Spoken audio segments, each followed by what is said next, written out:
Estamos ao vivo? Estamos ao vivo. Sejam bem-vindos a mais um Suformascast, o podcast da Suformas, para a gente falar sobre confeitaria, empreendedorismo e sustentabilidade. Meu nome é Anderson Oliveira, sou cofundador da Suformas. Estou aqui ao lado da Shirley Macedo. E aí, Shirley, você tá bem? Olha, depende, mas eu acho que tá tudo bem, sim. Ah, não, agora você vai ter que abrir esse depende. É. Não, é que foi um dia típico, né? Mas foi um dia bem divertido. Só bem pra todos proveitoso. saberem, né? Tornou o seu dia típico, tá? Olha... Já começa por aí, né? O dia que as pessoas ficam, né, jogando as coisas assim na gente. Mas eu fiquei sabendo que você foi nomeada hoje a Tata Werneck da Suformas, é verdade isso? Então, eu só espero que isso seja mesmo um elogio, né? Eu Porque acho logo que é um depois vieram elogio. algumas A Tata é críticas, gente boa né? pra caramba. Ela é famosa no Instagram, Tata, milionária, tem 2 programas diferentes, casou bem, tem um filho, e eu adoro o humor dela. Não, o problema não é a Tatá, jamais. A Tatá é Tô ótima. ofendendo a Tatá, o problema é você. O problema é, né? Uma hora ele fala que eu sou a Tatá, depois ele já me dá. Assim. Tô apanhando tudo quanto é lado hoje, gente. Eu vou pra casa toda roxa. Gente, que mentira. Ela não vai voltar roxa, ela não tem que ativar nenhuma lei, tá? Por favor. Eu sou um convidado super bom, meio trapalhão, mas... Você não vai gastar o seu réu primário comigo, então? Seu o quê? Seu réu primário. Ah, não, gata. Não? Não vai tem coisas melhores pra matar. Olha só, gente. Não, vamos focar aqui então na pauta? Vamos lá, né? Vamos para a pauta? Sure, mas Quem mandou? Vocês estão entrevistando o quê? Um empreendedor, comunicador, confeiteiro. Exato. E divertido. Eu dei muita risada hoje, valeu a pena.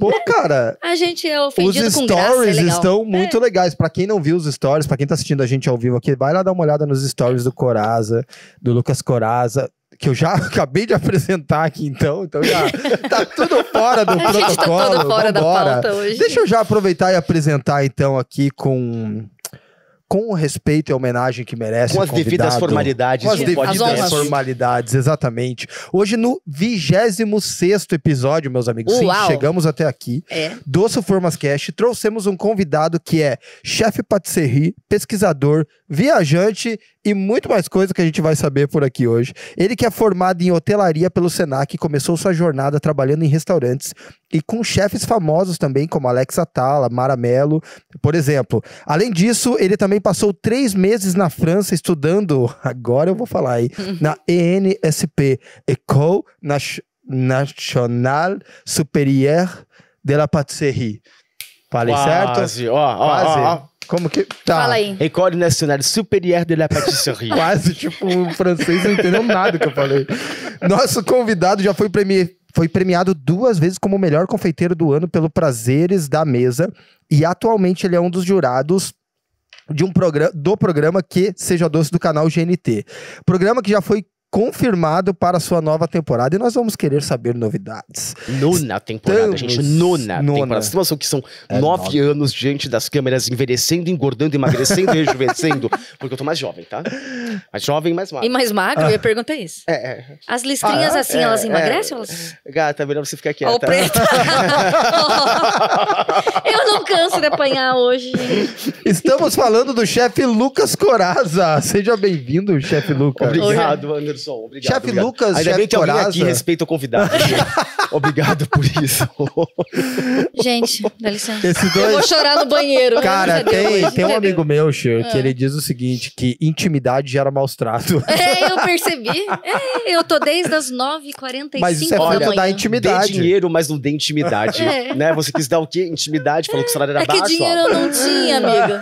Olha lá. RH, tá vendo porque eu preciso da promoção?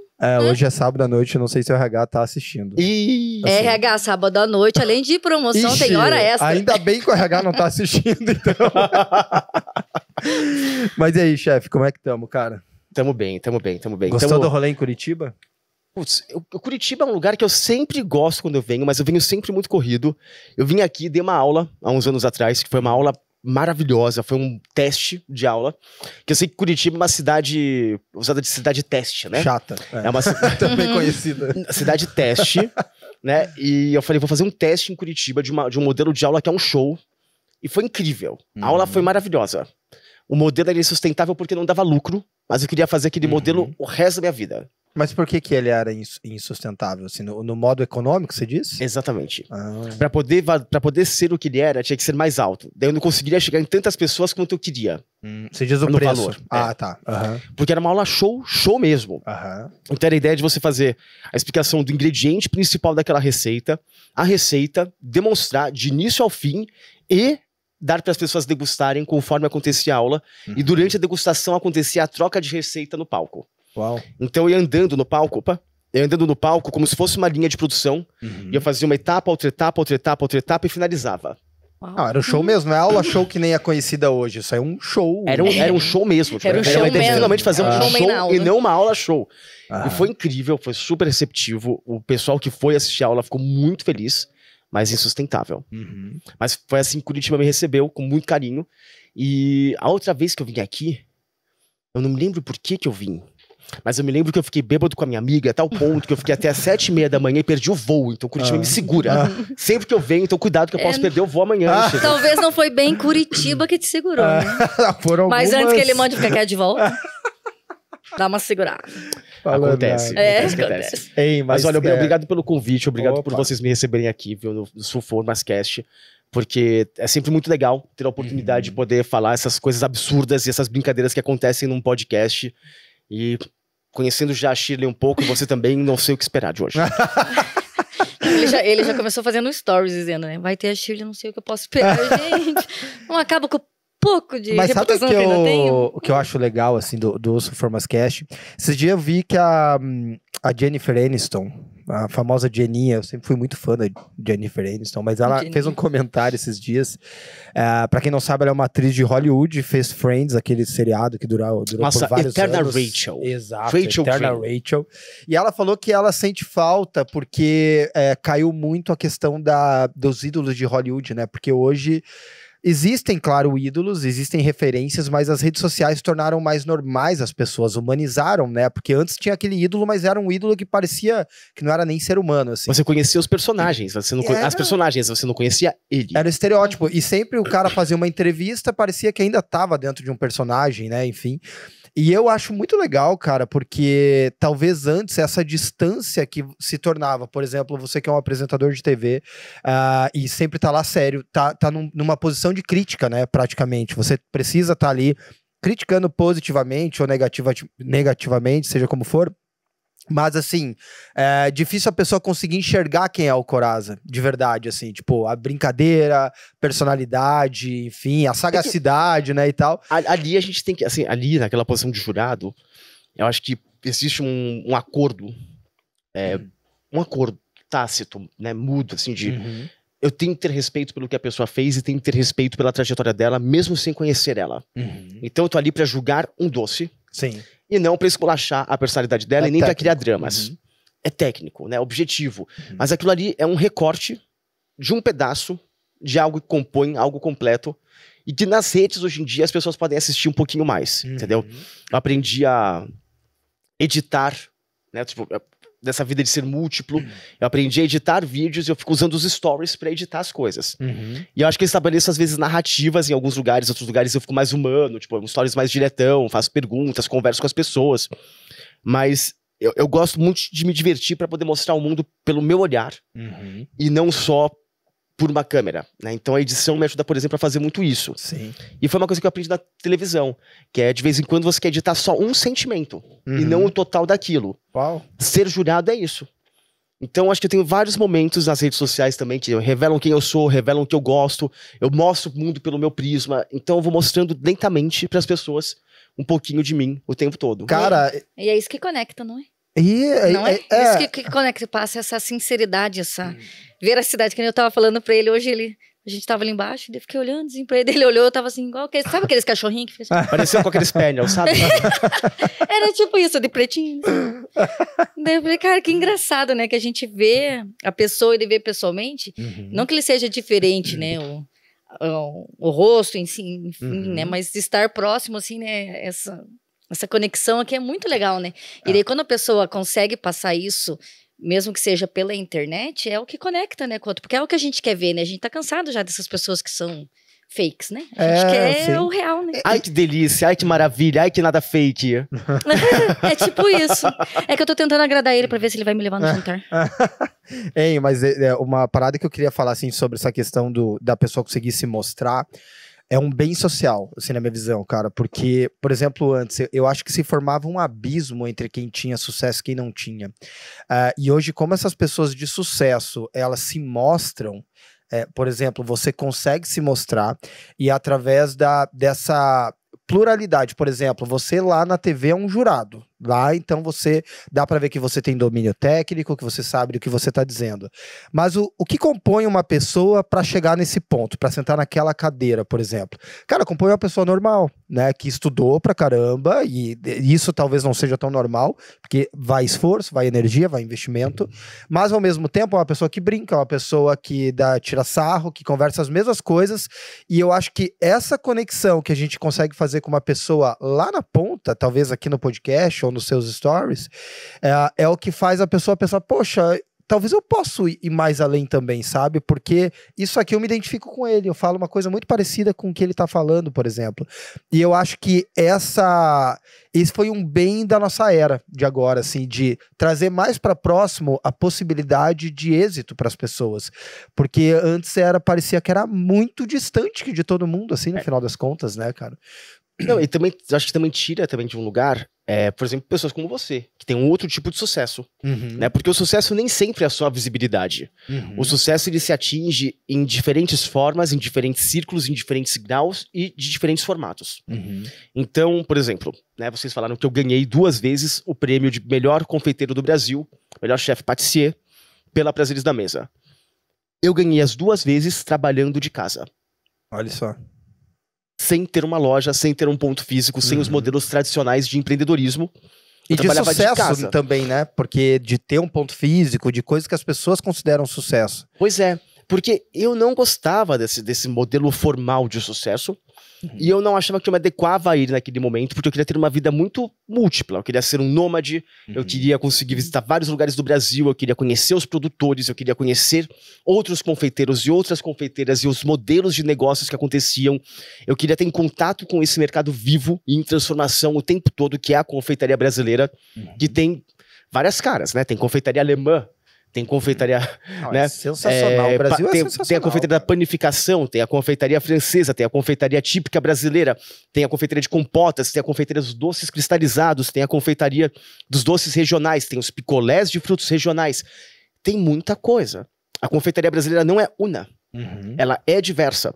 Até brigadeiro da polêmica. É verdade. E não é mesmo? Né? Então assim, agora eu tô nessa polêmica. Brigadeiro, vai ou não vai creme de leite? E vai ou não vai creme de leite? Vai ou não vai creme de leite?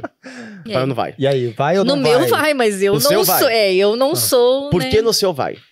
Porque é o único jeito que eu sei fazer. Eu coloco creme de leite, leite condensado e o pozinho e faço lá e tá tudo certo. Não vai manteiga?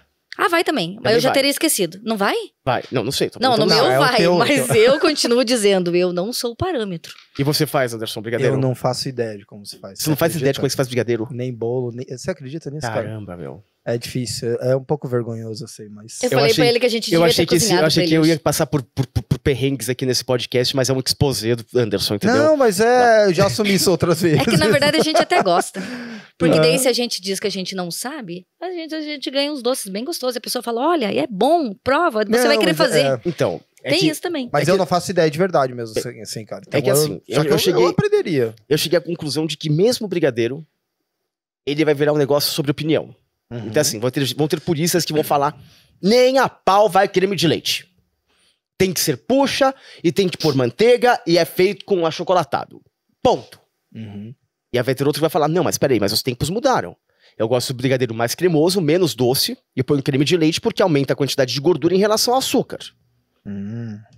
Eu só coloco porque eu acho que é leite condensado, né? Porque os tempos mudaram. E aí vai ter cliente que vai falar que não gosta com o creme de leite. E vai ter cliente que vai falar que prefere com o creme de leite. E cliente que nem eu, que não faz ideia de como se produz, a gente só quer comer, na verdade. Eu acho que no final do dia é sobre ser o seguinte. Todo brigadeiro vai ter uma identidade. Ele tem que ser gostoso pra quem compra. Quem compra, se não gosta daquele, pare de comprar. Compra no que gosta, ponto. É sobre isso. Mas não pode descaracterizar o brigadeiro. E o coração do brigadeiro é A caramelização do leite condensado. Esse é o sabor central. Né? Quando você pensa em o que é um brigadeiro bom com doce de leite, aliás, com creme de leite ou sem creme de leite, o coração do brigadeiro é caramelização do leite condensado. Ponto. E pra chegar aí, tanto faz, chegar então. aí, não cozinhe em fogo baixo desde o início, porque senão ele só vai reduzir. E se você colocar creme de leite, ele vai ficar gelatinoso, com uma textura de gelatinoso, e não cremoso que marca o dente. Se você cozinhar em fogo alto, mesmo com creme de leite, ele vai caramelizar e vai começar a dar o puxa, mesmo com o creme de leite. O creme de leite vai deixar ele menos doce e puxa se você cozinhar em fogo alto, mas vai deixar ele gelatinoso se colocar em fogo baixo. Se não caramelizar o leite condensado, você não chegou no coração do sabor que faz brigadeiro ser brigadeiro, a caramelização. Aí, tem pessoas que estão usando uma parte de creme de leite para uma parte de leite condensado, porque dizem que cristaliza menos e por isso aumenta a validade. Só que a validade do brigadeiro não está relacionada ao creme de leite não cristalizar. Está relacionado à matéria láctea, que envelhece e tem bactéria, e tem fungos, e tem proliferação de coisas que você não quer ali dentro. Tem a ver com leite. E não creme de leite não cristalizar. Cristalizar é o aviso de que uma coisa está ficando velha. Se você perde o aviso, a coisa fica velha sem você saber que está velho. Você não aumenta a vida de prateleira pondo uma parte de creme de leite e uma de leite condensado. Você aumenta controlando a atividade da água, que tem mais no creme de leite. E o que controla a atividade da água? Açúcar, que você diminuiu colocando muito creme de leite. Então você perde a cristalização para te avisar e fica com um negócio que continua envelhecendo, que pode dar mofo, que pode ter proliferação de germes, de bactérias. É horrível. Você tem que colocar ali dentro glucose, sorbitol e açúcar líquido invertido, que são açúcares diferentes, junto com o creme de leite, para aquilo efetivamente aumentar a vida de prateleira. Perder a cristalização sem colocar esses açúcares é perder a base, né, perder a capacidade de reconhecer que algo está velho visualmente. Porque a característica organolética dele não te indica que ele ficou velho. Então assim, não é só um brigadeiro, não é só enrolar, mas o sabor não já é só um assunto, né? e não tem como você falar, esse é o certo, esse é o errado. O que é muito mais profundo, entendeu? É nessas horas que a gente tem que abençoar os confeiteiros. Porque você já pensou em tudo isso? Eu jamais, eu só quero comer o brigadeiro. Cara, e assim, e também respeitar os confeiteiros. Então. Porque assim, olha o nível de profundidade pra um brigadeiro. É disso que eu tô falando. Não, eu acabei de dar pra vocês aquele negócio que vai viralizado. Tipo, gente, as dicas pro brigadeiro perfeito, vocês têm aqui compilado bonitinho, esse negócio vai viralizar. Vamos colocar porque assim, esse é o assunto que você põe ali dentro e você fala assim, gente, como é que vai dar tanta polêmica? Chefe Lucas Corazza revela brigadeiro com creme de leite ou sem. Eles vão ver toda essa explicação. E no final ele não falou se é com ou sem. Cara, você vai dizer com opinião, ou sem. Não. É porque é sobre qual você gosta. Exato. Eu fiz uma pesquisa no meu Instagram. E ficar esperto com outras variáveis também, como a da validade, por exemplo, entendeu? Exatamente. O que aconteceu? Não cristaliza. Realmente, você tem mais vida útil pra você, é confortável. Mas e a matéria láctea que tá ali envelhecendo? E você daí perdeu o controle e perdeu a capacidade de reconhecer visualmente. E daí só vai perceber na hora que for comer. Não, e daí não vai ser agradável. E aí você comprometeu o sabor, você comprometeu a sua capacidade de ver a validade, e você tirou a cristalização achando que esse é o único motivo do porquê um brigadeiro tá envelhecendo. E aí? E aí entra a importância de estar sempre estudando, né? Porque, né, são detalhes, entre aspas, detalhes, né? Mas são detalhes que fazem toda a diferença, né? Eu não sei porque a gente entrou no assunto brigadeiro, eu divaguei tão longe. Não, mas esse assunto... O assunto era... pronto, era isso. Era tipo sobre o assunto ter vários pontos de vista, não era? Eu nem lembro mais, não importa, né? Foi tão bom esse assunto, gente. Não, mas continua assistindo, a gente não tá se perdendo. Não, mas eu conectei com outra parada. Fica aí com a gente, tá? Fica ligadinho, a gente tá super conectado no nosso assunto. Ai, que legal, ai, que delícia, ai, que loucura, ai, que perdido. Que flow. E depois ele vai pôr a culpa em mim. É bem provável. Mas a culpa é sua, né? Sempre é. O dia inteiro foi. É sobre isso. É sobre isso e tá tudo bem. Ei, mas uma parada que eu queria falar, cara, conectando com isso, é essa questão que a Cher falou do estudo, cara. Por quê? Foi isso. Acho que era isso, né? Enfim. Eram os formatos de sucesso, os formatos formato de sucesso, isso. Que era muito diverso. Mas assim, cara, eu penso assim, ó, que um brigadeiro, ele é simples, né? Só que, cara, geralmente, pra você saber simplificar uma parada, você precisa entender toda a complexidade que a envolve, né? Então, eu costumo falar isso de Deus, por exemplo. Deus é um cara, não um cara, um ser, desculpa, senhor, mas ele é um ser que ele, por exemplo, não é simples, por exemplo, nós estarmos vivos aqui? Por exemplo, a gente tá aqui, ó. Só que, cara, existe um nível de complexidade tão gigantesco só pra gente estar aqui agora, que, cara, que é absurdo. Absurdo. Era isso. Eu ganhei os 2 prêmios da minha casa, sem ter um modelo tradicional de negócios, mas era sobre o quão relevante eram os assuntos e os tópicos que eu conseguia trazer para o meio, que conseguiam me fazer, de qualquer lugar, ter essa coisa que é simplificar uma teoria que às vezes é complexa, por exemplo, entendeu? Porque são muitas variáveis. Cara, a gente tá falando de um brigadeiro, eu acho sensacional isso, essas variáveis. E, cara, e que eu vejo o seguinte, hoje eu vejo uma certa apologia, as pessoas... E eu não tô falando nem que eu sou contra nem a favor, vou falar minha opinião aqui sobre conhecimento, sobre a busca de conhecimento. Faz faculdade, não faz faculdade, que hoje não precisa mais e tal. Cara, é importante pensar bem sobre isso, cara, porque assim, ter profundidade é muito importante. Uma coisa que a faculdade me ensinou, por exemplo, é a não ser raso nas paradas. Tipo, ela me ensinou que para eu apresentar um trabalho, eu morria de vergonha, por exemplo, de ser pego de calça curta lá na frente. Uma pergunta do professor, uma pergunta de um aluno. Então eu sempre estudava mais para ter as respostas. E, cara, eu trago isso para a Suformas o tempo todo. Eu faço muita pesquisa até hoje na Suformas sobre tudo. Por quê, cara? Porque é bom você estudar, é bom você saber das variáveis. E é bonito ver, cara, alguém que manja, que nem você tava falando de brigadeiro, falar. É muito bonito, cara. Eu acho que a pessoa que tá ouvindo você falar, fala, cara, olha que legal que é, quantas coisas que eu nem imaginei e a gente tá falando aqui pra confeiteira, não é? E se eu acho bonito que não sei fazer um brigadeiro, imagina quem precisa, de fato, dessa informação pra vender, para o brigadeiro ficar gostoso e tal. E às vezes é uma pequena dica ali, que talvez ela já faz tudo aquilo, ela já entendeu, né? Mas de repente só uma coisinha mais que ela fala, puxa, cara, aí que faz a diferença, né? É que às vezes preso a dar opinião para proteger o seu negócio, você esquece de se desprender do que é a opinião para vasculhar a dúvida. Você tá com tanta vontade de ter certeza de que o que você está fazendo é certo, que você esquece que a dúvida pode ser a oportunidade de crescimento que você vinha buscando. E não a necessidade de se defender de ataques, né? Porque acho que é um ataque.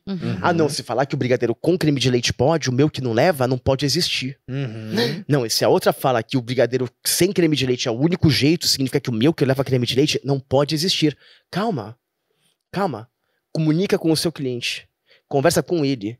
Descobre o que o seu cliente quer. Não fica brigando com essa pessoa. Vai lá e pergunta pra alguém que importa, quem paga pelo seu doce. Perfeito, você tem que entender o teu cliente, né? Você entender e aí você descobre o quê? Nossa, realmente, tem um monte de cliente que não gosta com doce de leite e nem tá com creme de leite e nem tá percebendo que tem creme de leite no meu. Mas tem um monte de cliente que gosta com creme de leite e já tá me falando que gosta porque é menos doce. E mesmo que fala que gosta sem creme de leite, se depois eu perguntar, na mesma pesquisa, né? Pergunta, gosta com creme de leite ou sem creme de leite? Gosta mais doce ou menos doce? Né? 2 perguntas diferentes. Você percebendo o perfil do seu cliente. Porque no final do dia, é sobre ele. E não sobre dar opinião. É sobre vender o que você faz. Perfeito, cara. Né? Perfeito. Então assim, com creme de leite ou sem creme de leite, não importa. Se você está vendendo, você não precisa eleger inimigos para vender o que é seu. E hoje também esquece tem tanta... esse esquema de, tudo que eu fizer eu tenho que antagonizar alguém. Não precisa. E outra, só faz o seu bem feito. E eu acho que essa veia aí que você tá falando, a gente tá falando de brigadeiro, mas olha quantas lições um brigadeiro pode trazer sobre empreendedorismo, como diria Freud, um brigadeiro não é só um brigadeiro. Não, e Freud tá muito envolvido aqui nessa conversa, porque, cara, a gente tá falando aqui de defesas que todo ser humano tem, tá, gente? Também não é um ataque isso. Eu tenho, Shirley tem, Coraza tem, que é o ego. A gente tem uma estrutura de ego, psicologicamente falando, todo mundo tem, só que às vezes, desmedido isso, pode virar um sintoma de defesa muito grande. Então, ao invés de você mirar quem interessa, porque empreendedorismo é sobre servir, é sobre atender alguém bem atendido, é sobre deixar alguém satisfeito. Aí, como você vai fazer isso, se é com creme de leite ou sem creme de leite, quem vai dizer não é você, irmão, quem vai dizer é a pessoa que come, né? Que no final das contas é só quem você tem que servir. Os outros concorrentes, cara, não é sobre eles. É parar de olhar também pro lado, É parar de olhar pro lado. A frase da minha vida é uma frase que você encontra em qualquer padaria. Você vai, compra um pãozinho, tem lá um saquinho pardo e tá escrito: servir bem para servir sempre. Nossa, eu já vi isso mesmo, em muitos pacotinhos. Essa é a frase da minha vida. Simples e profunda, né, cara? Eu arrepio só de quando eu lembro disso. Tipo, eu penso assim, desde criança, eu sou formado em hotelaria, né? Então, pra mim, essa parte do serviço nunca teve a ver com ser um vassalo, mas ser, sim, prestar um serviço, não é ser um serviçal, é ser um prestador de serviços. E eu gosto de fazer isso bem feito. Seja passando informação, seja como educador, seja como for, eu acho que existe uma generosidade muito grande em superar expectativas e atender até, né, necessidades. Perfeito. É que servir nem sempre é sobre serviço, né? A gente tá falando que nem hoje a dica que ele deu lá pra moça no restaurante é uma maneira de servir, né? Porque aquilo ali vai mudar a vida dela. Isso, é verdade. Não, aquilo ali é super servir, super. Eu acho isso... cara, eu acho que a gente foi criado pra isso, tá ligado? Como que era a historinha lá que o... O creme de papaya com cassis. Era legal essa dica assim, pra todo mundo. Tá lá bonitinho o licor de cassis, super congelado e denso pra cair, e o creme de papaya cremoso aqui. Aí ela foi e apoiou aqui, assim, ó, na beirada da taça, o creme, e só vai cobrindo por cima com cassis. E eu falei pra ela, põe pra cima. E o cassis cai e vai pro fundo daquele creme. E faz o quê? Mistura ele inteiro. Pra que em cada colherada que você vai comer, você tenha cassis nele. Então, ao invés de ficar por cima da superfície, escondendo aquela cremosidade deliciosa, ele vai pro fundo e mantém aquilo gelado mais tempo. Porque não dá... Olha essa dica, vai levar pra vida. Eu achei sensacional, porque... Não, é uma besteira, mas é isso. Besteira, ele pegou... Isso é serviço. Foi profundo. Né? Ele deu uma dica ali só... Foi profundo. Foi profundo, literalmente. E é verdade, porque assim, é uma sobremesa sobre uma experiência, né? Então, se você dá a tua primeira colherada ali, que nem tava, né? Que tava o cassis muito por cima, a tua sobremesa vira só cassis, né? O sabor fica... O papaya, que é o que vai dar o equilíbrio, o contrapeso ali de sabor, você não sente. Aí teu início de experiência já é ruim nesse caso, né? Porque aí pesa muito pra uma outra coisa. E na minha cabeça vem o servir nisso, né? Porque poderia ser uma coisa que ele ia olhar, ele poderia só mentalmente criticar, tipo, tá tudo errado. Eu não critiquei. Não, tô falando assim, você poderia... Eu falei, olha, se quiser daqui... Não tô falando que você fez, tô dizendo assim, você poderia ter só olhado, né? e achado assim, tá errado, e guardado pra você, mas não, a partir do momento que você... Ou ajuda ela. O que você está fazendo está errado. Apontar o dedo, mas não foi diferente. Olha, coloca daqui de cima que ele vai lá pro fundo. Só isso. E cara, é uma crítica. Não te custou nada, pra ela vai valer muito, né? E que vai mudar a vida dela e dos próximos que vão estar comendo. Então, e deu clique nela, cara, deu pra ver que ela mesmo viu que foi profundo, assim, sabe? Tipo, dela... tipo... Uau! Simples assim? Não, cara, mas eu acho isso sensacional, cara. E eu acho isso... tem uma parada, velho, que... nos pensamentos, assim, eu cheguei a uma conclusão, cara, que é o seguinte.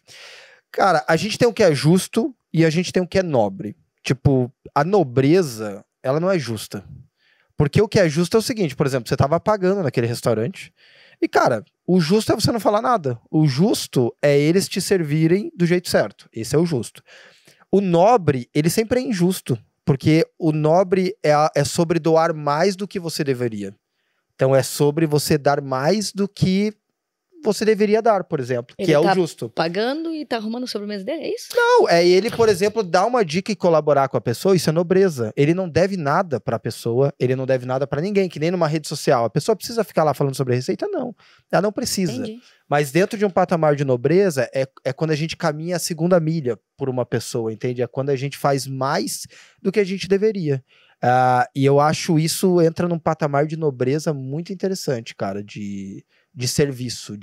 E, cara, quando a gente traz isso pro empreendedorismo, é uma parada que eu acho que... Isso é servir bem para servir sempre. Exato, cara. E também gosta, sobre né? isso. É sobre você ter propriedade do que você tá falando e você não tem medo de que esse conhecimento, ele transborde, porque você... Não tem que ter, tipo, ele não é só meu, ele não tem que ser só meu. Quanto mais pessoas souberem disso, quanto mais pessoas lembrarem que foi através de mim que elas receberam essa informação, quanto mais pessoas compartilharem desse sentimento, mais pessoas se conectam dentro da mesma vibe. É verdade. E eu acho que às vezes é sobre isso, é sobre achar sua vibe e vai no flow. Coraza, como é que foi esse teu curso aqui na École Nationale Supérieure de la Pâtisserie? Como é que foi, cara, essa tua experiência lá? ENSP, exato. Ele já desistiu. Pros íntimos. Quer saber o nome da cidade? Issange. Você tá complicando. Você não tá ajudando. Gente, ele tá complicando. Issange. Eu tô falando errado ainda? Pra mim tá tão certo. Você tá falando Issange. Tá, desculpa. Issange. Aê! Eu falei certo? Issange. Tem que fazer porque biquinho. Tem IAUX, Issange. Ai, que chique. Eu posso sair por aí falando isso? É chique? Oi, Sanju.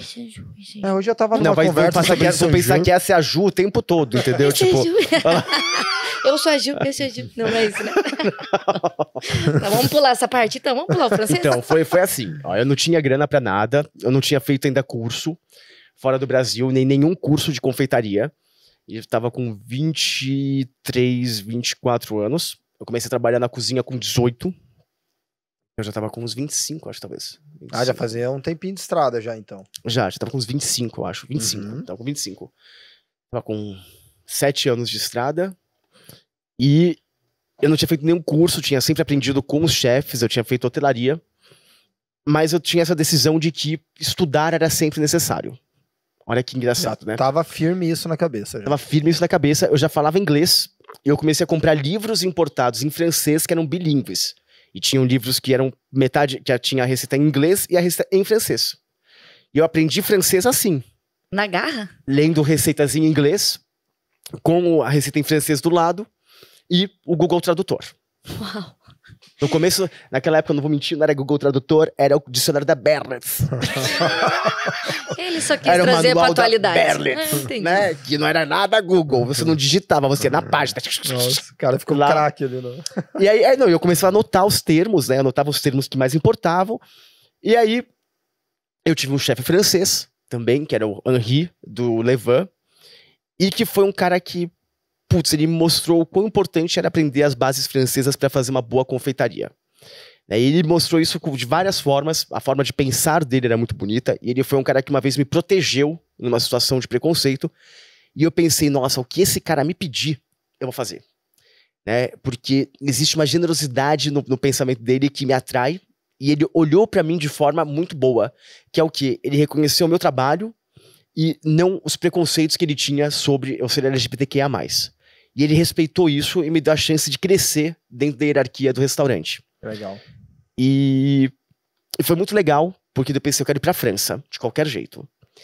E não é que eu consegui, mas assim, tive que vender carro, tive que vender coisas, meus pais compraram não sei o que lá, eu tava casado na época, pagou uma parte do curso, e né, vamos abrir mão de 3 meses da vida pra você ir pra essa cidade minúscula de 7 mil pessoas no meio da França, aprender a ser um técnico de confeitaria francesa. 7 mil pessoas lá, cara? 7 mil pessoas. Deve ser aqueles vilarejos sensacionais que tem na França. É maravilhoso. Né? É maravilhoso. Tipo, é um mundo à parte. Parece assim, tipo, que eu fui pra Ilha do Lost, sabe? Eu posso ir lá fotografar pra você ver. Certo? Se a Sul Formas patrocinar, eu. Não, tinha sempre um mistério. Tipo, a gente foi um dia catar cogumelos no fundo do castelo. Olha a frase. A gente foi um dia catar cogumelos no fundo do castelo. Vai catar cogumelo no fundo do castelo? Tipo, gente, fui catar cogumelos no fundo do castelo. E... Tipo, é tão chique, mas é tão normal, né? Ao mesmo tempo pode ser tipo, aconteceu, né? Tava lá. Tipo, tava ali, tinha um castelo, tinha cogumelos, o que eu posso fazer? E a gente fez comida com cogumelo, e uma pessoa passou mal, a outra ficou meio alucinando, assim, porque, tipo, rolou tudo com os cogumelos. Caraca, velho. E aí eu falei, olha, é assim a sensação da comida, né? Tipo, você pegava um monte de cogumelo e falava assim, idiota, come esse. Idiota 2, come aquele, idiota 3, come esse. Um alucinava, um sobreviveu, outro morreu. Esse não pode comer, então, já sabemos, né? Tipo assim, tipo, esse daqui é pra comida, esse daqui é pra conversar com Deus, e aquele ali, ninguém pega. O próximo não come. Né? Tipo, é sobre isso. Então, assim, tipo... aprendemos na marra sobre a história da alimentação. Mas ninguém morreu, né? Só pra... Não, ela só ficou um dia no hospital e teve que tomar soro pra caramba, vomitar, fazer uma lavagem estomacal, mas fora isso... Coisa normal, Mas também rolou de tudo nesse negócio, porque tava todo mundo muito jovem, e tinha umas orientais da Indonésia que não comiam nada que não fossem os pacotes de miojo que elas trouxeram. E elas não colocavam nada no pacote de miojo que não fosse o negócio do pacote do miojo. Ali pelo 1 mês e meio, segundo mês, 2 delas tiveram problema de fígado. Caramba. Tiveram que ir embora pro hospital, voltaram tendo que comer a comida francesa. E por que elas não colocavam, cara? Porque elas estavam meio, sei lá, tipo, com preguiça de ir no mercado, elas queriam curtir o lugar, então elas comiam miojo e comia doce durante o dia. Era isso que tinha pra fazer naquela cidade, né? Então, que era um rolê bem, né, alternativo. Bem, mas voltando pro rolê, como é que foi o curso? Tem coisa que é melhor a gente não contar no podcast. Né, que vocês pensam que tem frases como um dia a gente foi atrás do castelo colher cogumelos, e daí deu isso, tá? Foi até hoje no cogumelo. E aí o que aconteceu lá? Foi uma coisa muito legal, porque eu me esforcei muito pra falar francês. E eu só sabia falar o quê? O técnico do francês. Então eu conseguia falar com o chefe sobre a receita. Mas isso foi o caminho e a porta de entrada para começar a falar um pouco mais de francês. E eu falava que nem um índio. Eu não conjugava verbos, nem nada, mas eu me fazia entender. Sim. E em menos de 1 mês, eles viram o meu esforço, e viram o meu esforço em recriar o que eles faziam, Então eles ensinavam a fazer algo, e eu fazia ipsis literis o que eles tinham feito. E todo mundo estava preocupado em fazer uma decoração diferente, né? Em montar de um jeito diferente, para ver variedade. E eu pensava, não, uma coisa que o Henri me ensinou foi: agora é a hora de repetir o que você fez. De reproduzir o que eu fiz e reproduzir bem feito. Depois disso, eu te ensino algo diferente. Porque o que eu te mostrei foi isso. Aprendi a base primeiro, né? Como é que eu vou te ensinar algo que você não viu sendo feito antes? Então, eu sempre fazia igual dele. O meu ficava sempre uma cópia do espelho. E eles começaram a me chamar pra ficar depois da aula pra assistir o treinamento da Copa do Mundo de Patisserie do time da França. E ela treina 2 vezes por semana. E eu ficava depois da aula, ajudando o time da França a basicamente assim, tipo, levar utensílios pra longe, limpar as louças no final do dia para que eles pudessem trabalhar livres, sem ter essa preocupação, porque eles não tinham, eles tinham que lavar a louça deles no final do dia. E eu falei pra eles, não, vocês vão fazendo, eu fico olhando, eu vou tirando as coisas, vocês aproveitam melhor o tempo e depois eu lavo tudo, que eu vou ficar aqui na cidade mesmo. Não tem nada a fazer. Né? Tipo... Aí você tava lá pra isso, né, cara? Então... Mas também tava perdendo aquele convívio gostoso durante 3 dias da semana. É que isso aí de não estar tem com o que os pague, outros né? estudantes, né, bebendo, comemorando. Mas qual detalhe? Sacrifício, né? O pessoal ia pra outras cidades, pegava trem, pagava hotéis em outros lugares, e eu tava malamente mal com o dinheiro contado pra estar lá. Então eu não Mas tinha o que grana você tava pra poder... naquele momento ali junto com a produção, o que você tava aprendendo ali, não tem preço, né? E foi muito engraçado que lentamente o brasileiro, o latino, né? Tipo, todas aquelas coisas que falavam, assim, tipo, mas o mais desacreditado, né? Foi ficando o melhor aluno da sala. Fui virando o cara que ficou lá com o time da França. Aí eles me levavam pra sair com eles, a gente ia de carro pra cidades vizinhas e bebia, se divertia. Num convívio que eu mal entendia o que eles falavam, eles mal entendiam o que eu falava, mas estava lá, todo mundo junto, convivendo. Talvez por isso que funcionava. E aí eu aprendi uma coisa nova sobre o quão longe a gente pode chegar através da nossa dedicação. A força de vontade move, né? E eu trouxe aquilo de volta pro Brasil. Eu falei, nossa, é isso. Quando eu contei que eu sou LGBTQIA+, passei por uma barra. E o que me fez superar tudo aquilo foi o fato de que eu tinha assistido mulheres na televisão, eu tinha 14 anos. E eu comecei a fazer pão de mel e bala de coco. Que eu tinha aprendido com a Ana Maria Braga e a Cláudia Cozinha. E eu tinha aprendido com a Ana Maria Braga na Luzinete Veiga a fazer bala de coco, puxando num prego na fazenda da Ana Maria Braga.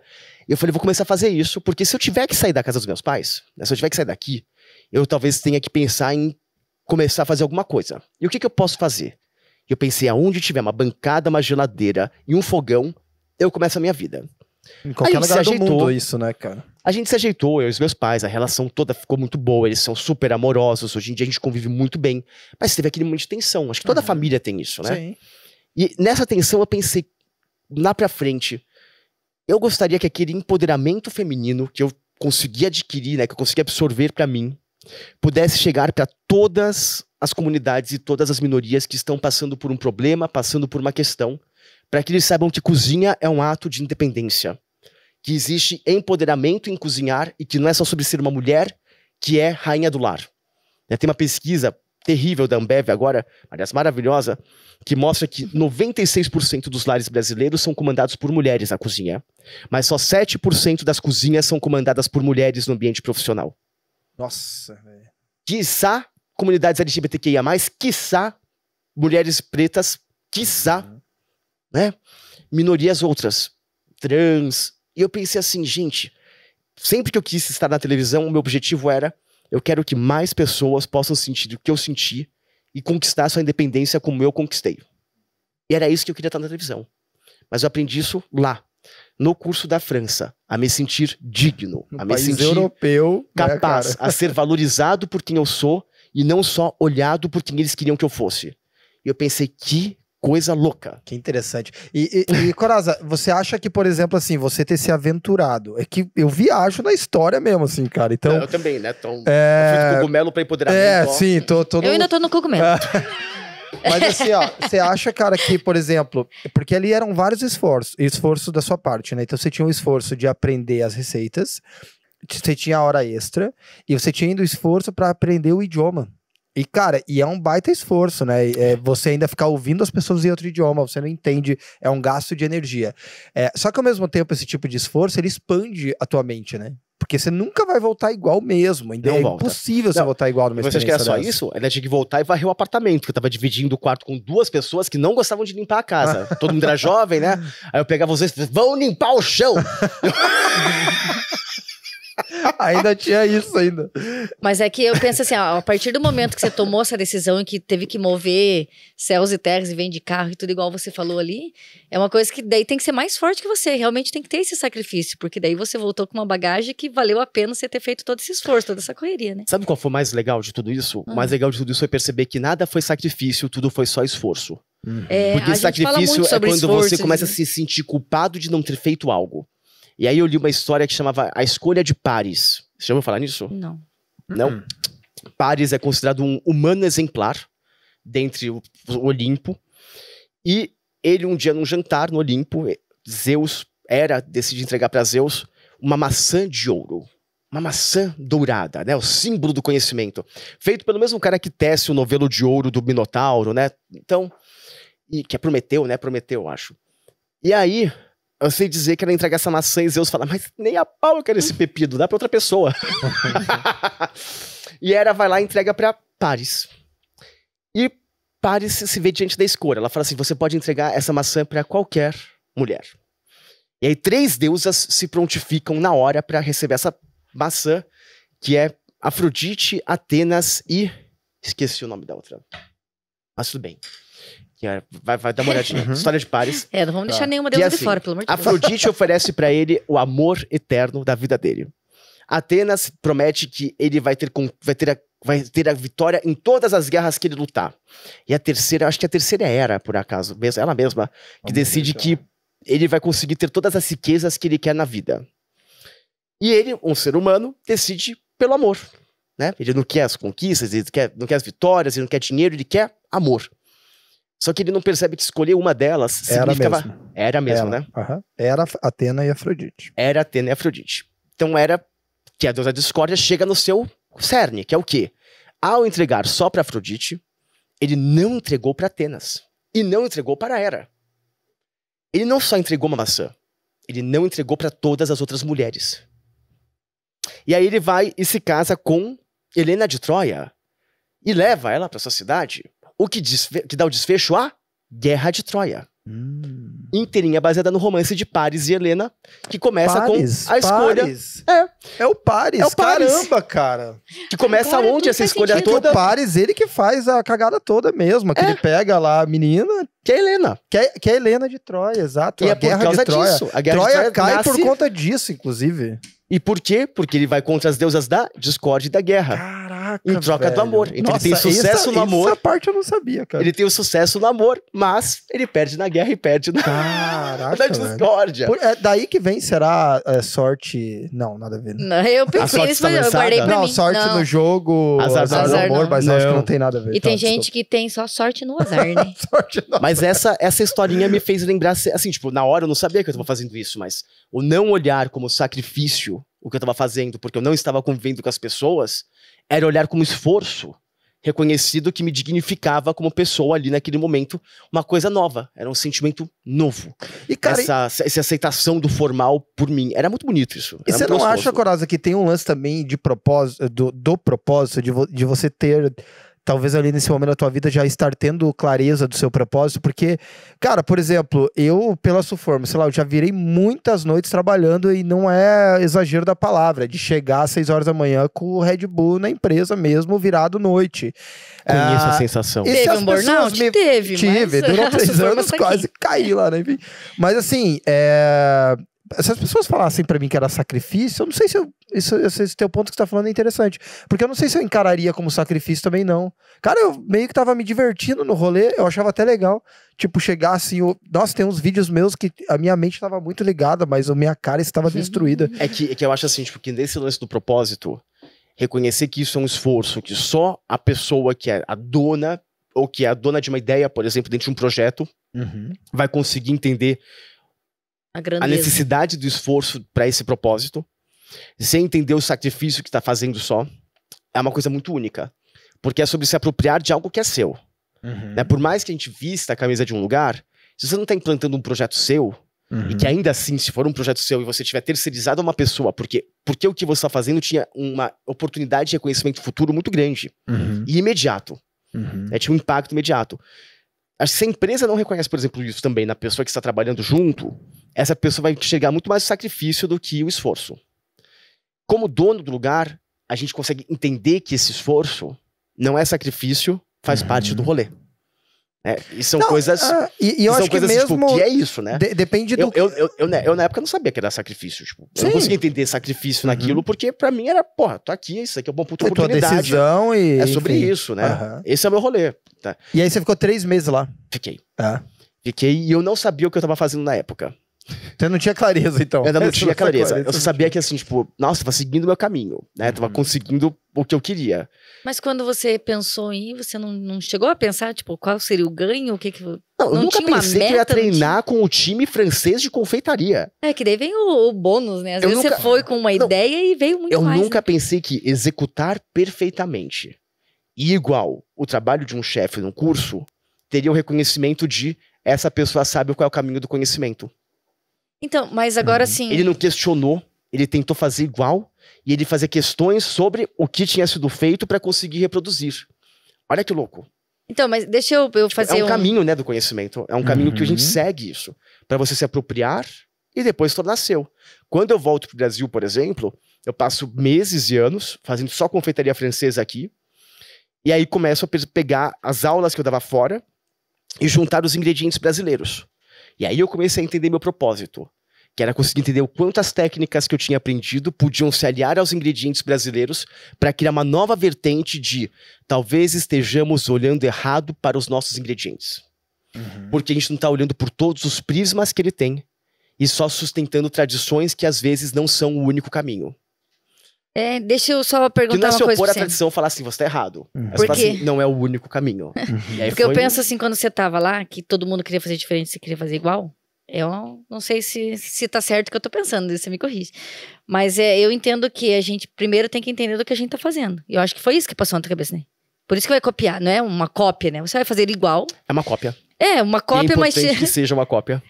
E não mas é uma fácil cópia assim, fazer não, uma cópia, estou copiando porque não sou capaz. Não é uma cópia, é uma cópia porque você tá aprendendo. Não, então você tem propriedade daquilo pra daí depois poder começar a fazer as alterações, não? É como o outro, né, o que te passou o conhecimento, consegue te avaliar. Porque ele tá te avaliando em cima daquilo que foi ensinado. Do conhecimento dele? E não em cima daquilo que você quer fazer. Porque tá na sua cabeça, e aí você tá dentro de um parâmetro que você consegue mostrar pro outro. Eu respeito o que você me mostrou. Aqui está o que você me mostrou do jeito que você quer que seja feito. Por quê? Porque essa é a linha. Isso vai definir o básico. Né? É daqui pra cima, daqui pra baixo. Você errou ou você acertou. Se você fez igual, ele sabe dizer. Isso. Se você fez diferente, você não tá na mesma linha. Aí você não domina nada, você não domina nem o que você tá criando e nem o que tá sendo ensinado ali, entendeu? Porque daí volta mais ou menos pra história lá do brigadeiro, né? Já existe um brigadeiro, o brigadeiro é assim, sempre foi feito assim. Mas a partir do momento que você entendeu como é o tradicional, que você consegue ir mudando ingredientes. Mas é daí que sai a inovação, entendeu? A inovação sai de quando, depois que você domina um determinado tanto de informação, você vai inovando. Dentro da inovação você vai errando, vai aprendendo, vai acertando, e aí você vai crescendo, né? Só que você precisa de uma base. Ninguém sai do nada. Então, eu, num primeiro momento, eu tô contigo, cara, é cópia. Primeiro você chega no mestre e fala como é que você faz. Porque eu quero fazer igual. Não quero tentar ser diferentão nesse momento. Não, mas é que a hora que eu falei assim que não era uma cópia, eu não quis dizer que não é uma cópia. É uma cópia. Mas sim, porque ele tá te ensinando e você tá fazendo exatamente igual. Então não é que você está copiando. Diferente de uma pessoa que fica só o tempo todo copiando. Não, copiando e copiando e copiando. Que também não é um erro. Não? Se for uma cópia bem feita, se for algo que consegue copiar o sucesso do outro e transmitir pro seu produto, por que copiar o sucesso do outro não é o começo do seu? E quando a gente começa a falar de novas receitas, daí, qual que é o teu pensamento? Qual linha? Também não tem certo e errado? Tipo, eu considero comida, né, gastronomia, cultura. Tá? E eu acho que toda manifestação cultural é um ato de resistência, permanência e adaptação. Então, o resistir e o permanecer é sobre você conseguir copiar a base correta e reproduzir aquilo para que as pessoas tenham uma conexão com você. Então, esse é o correto. E eu sempre que eu como, eu sei que eu conectei com você porque eu vou achar esse gosto sempre aqui. A adaptação é, por exemplo, colocar o creme de leite ali dentro, porque o mundo tá indo para um lugar com menos açúcar. Então você aumenta uma proporção de gordura, fica um pouquinho mais macio e você adaptou aos tempos modernos para uma parcela do público. Tem outra parcela que não quer mudar. E tá tudo bem. Né? O que para mim é um perigo é esse negócio de certo e errado, achar que o mundo funciona em dicotomia. A televisão branco e preta acabou há muito tempo. Né? A gente inseriu cores na nossa vida há muito tempo. Tá na hora de parar com isso. Tá? Sim e não são só o resultado de duas coisas. Tem todo o entremeio desse fluxograma para você considerar. Né? Não existe só branco e preto. E que muda o tempo todo ainda, né, cara? Esse sim e não ainda muda o tempo todo, porque enquanto a gente tá discutindo aqui, talvez tenha alguém criando uma coisa nova. Mas na culinária é arriscado também, né?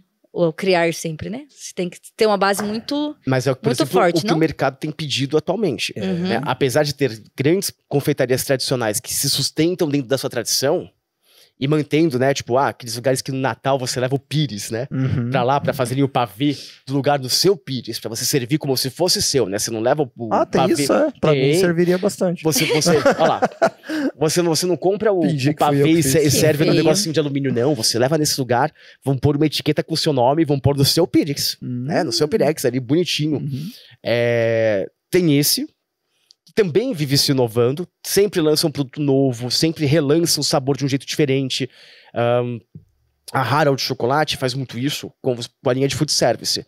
Mas, mais claramente, a família Copenhagen fez muito isso com, por exemplo, o língua de gato. Língua de gato hoje em dia tem a língua de gato, aí tem uma pasta de língua de gato, aí tem uma barra de língua de gato e ainda mais língua de gato. Né? Mas tá o sabor língua de gato ali. Então, tem formas de você se reinventar, que é sobre o quê? Fazer variações do mesmo tema. E tem outras. Por exemplo, você perceber a necessidade de uma economia mais sustentável que enxergue para as produções de baunilha do Brasil, porque baunilha é um ingrediente americano que a gente acredita que na verdade vem de Bourbon, vem de Haiti, vem de outro lugar, que foi inserida a baunilha lá. A baunilha é típica da América Central. Então, fazer esse movimento de resgate da baunilha nas Américas é um movimento natural onde ela é polinizada do jeito certo. Porque nesses outros lugares não tem sequer a abelha para polinizar a baunilha. Mas essas baunilhas têm sabores diferentes. Por quê? Porque foi criada numa outra terra, num outro mineral, num outro clima, com outro índice de sol. Terroir. É sobre respeitar o terroir. Mas pra mim baunilha só pode ter aquele gosto. Então, pra você vai poder comprar essa, que vai ser cara até o final da sua vida. Que você vai comer numa oportunidade especial. Se você der a oportunidade da baunilha crescer melhor nessas regiões mais próximas, seu custo de logística diminui. Mas você tem que aceitar novas nuances de baunilha. Como comunica isso? Você chegar num novo público. Chegou nesse novo público que quer pagar? Você chegou no seu ponto. Não é sobre mudar o tempo todo e criar o tempo todo. É sobre entender quem é o seu público, qual é o tipo de novidade, e eu acho que hoje em dia se vai chegar muito claramente nisso. O marketing com propósito vai se tornar uma das coisas mais importantes que vai acontecer em todas as marcas. É você entender qual é o propósito daquele marketing, que não é só sensacionalismo de uma imagem, porque o sensacionalismo morre, ele é cíclico, como o bolo de churros, como o bolo de tsunami, como o bolo vulcão. São imagens que ficaram legais no Instagram, e de repente em casa as pessoas perceberam que o propósito não era tão legal. O vulcão funciona lá na minha casa. Sabe, tipo, bolo de churros com churros murcho e frio por fora, não colou. Né? Por quê? Porque churros é uma fritura. A fritura é gostosa fresca. Pra que você frita? Pra você caramelizar em volta, ficar crocante e macio por dentro. Aí você come ele murcho, com gosto de óleo. Aí você fala, não importa o quanto de açúcar e canela se coloque, bonito, tá murcho. Né? Então, a imagem vai continuar gerando ciclos sensacionalistas, mas o marketing com propósito e de propósito, que você conecta com as pessoas, vai continuar sendo a melhor forma de fidelizar clientes. E eu acho assim, cara, que eu sempre sou o cara da opinião aberta, né? Mas, cara, eu acho que a pluralidade é muito importante. E eu acho que ela é um dos motores do progresso humano nisso. Então vamos pegar o progresso humano só na confeitaria e pega, sei lá, Corazza, os últimos 50 anos. Como é que era a confeitaria 50 anos atrás? Era super tradicional, porque quando eu era criança, e eu tenho 34, eu lembro que por muitos anos você ia numa confeitaria, você encontrava as mesmas coisas o tempo todo. E hoje, cara, todo ano tem um rolê novo. Todo ano tem uma parada nova dentro da confeitaria. Isso vem da onde? Primeiro, da abundância de informação, tem o Coraza fazendo muito conteúdo, tem um Que Seja Doce, que não era um programa que há 20 anos atrás tinha, por exemplo, ele tá com 9 anos agora, vai completar 9 anos, não tinha um Masterchef da vida, não tinha um monte de coisa, né, enfim.